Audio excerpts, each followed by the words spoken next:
오늘은 나무 위에서 재빠르게 움직이며 깡충깡충 뛰어다니는 작은 모험가들, 바로 다람쥐의 신비한 유래에 대해 이야기해보려고 합니다.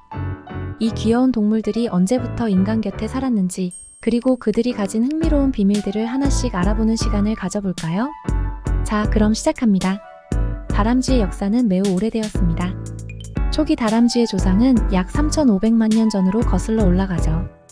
당시 이 조상들은 오늘날의 다람쥐와는 조금 다르게 생겼지만 나무 위를 뛰어다니며 나뭇잎과 작은 열매를 먹는 습성은 지금과 비슷했어요. 다람쥐는 전 세계적으로 200종이 넘는 다양한 종이 있는데 특히 아시아, 유럽, 아메리카 대륙에서 주로 발견됩니다.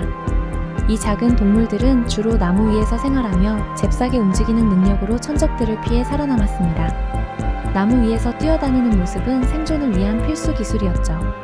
다람쥐들은 주로 견과류, 씨앗, 열매를 먹으며 이것들을 모아 저장하는 습성 덕분에 자연의 저장왕이라고 불리기도 해요.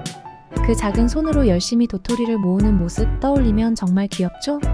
하지만 이 행동은 단순한 귀여움 이상의 의미가 있어요.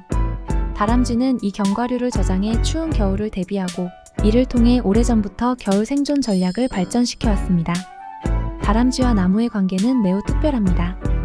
다람쥐가 나무 위에서 생활하며 나뭇가지 사이를 자유롭게 이동하는 모습을 보신 적 있으신가요? 사실 다람쥐는 단순히 나무를 쉼터로만 이용하는 것이 아니라 나무와 공생관계를 유지하며 살아왔답니다.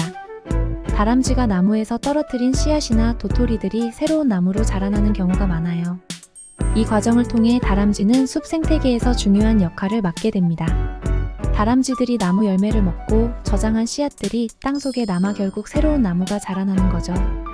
이 작은 행동 하나가 숲을 유지하고 확장하는 데 중요한 역할을 하고 있는 것입니다.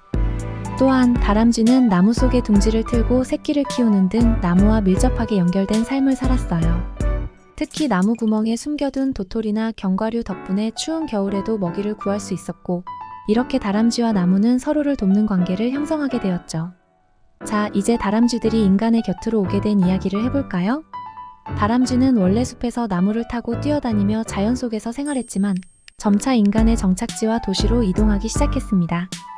이 작은 동물들은 인간이 심은 나무와 과일나무 덕분에 새로운 서식지를 얻게 되었고 인간의 정원이나 공원에서 볼 수 있게 되었죠. 특히 북미와 유럽에서 다람쥐는 공원에서 자주 볼 수 있는 친숙한 동물이 되었습니다. 사람들은 다람쥐에게 먹이를 주고 다람쥐들은 사람의 존재에 익숙해지면서 점점 더 가까워지게 되었어요. 오늘날에도 우리는 공원에서 다람쥐가 도토리를 들고 깡충깡충 뛰어다니는 모습을 쉽게 볼 수 있죠. 흥미롭게도 다람쥐는 고대부터 여러 문화에서 상징적인 의미를 지녀왔습니다. 예를 들어 북유럽 신화에서는 라타토스크라는 이름의 다람쥐가 등장하는데 이 다람쥐는 세계수 위아래를 오가며 신들에게 메시지를 전하는 역할을 했어요. 이처럼 다람쥐는 신화 속에서도 중요한 역할을 맡았답니다. 다람쥐는 계절의 변화에 매우 민감한 동물입니다. 특히 가을이 되면 다람쥐들은 부지런히 먹이를 모으기 시작하죠. 다람쥐가 열심히 도토리나 견과류를 모으는 모습은 다가올 겨울을 준비하는 자연의 시간 지킴이 역할을 합니다. 그들이 땅에 묻어둔 도토리 중 일부는 나중에 기억하지 못해 땅속에 남게 되는데 이것들이 바로 새로운 나무가 자라나는 씨앗이 됩니다. 다람쥐의 작은 행동이 자연을 순환시키는 데 중요한 역할을 하는 것이죠. 자연을 사랑하는 다람쥐들은 이렇게 우리에게도 자연과의 공존을 보여주는 좋은 예가 됩니다.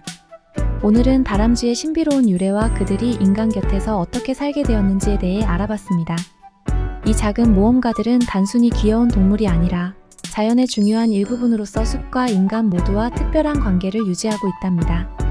이 이야기가 재미있으셨다면 구독과 좋아요 부탁드려요. 다음에도 더 흥미로운 이야기로 찾아올게요.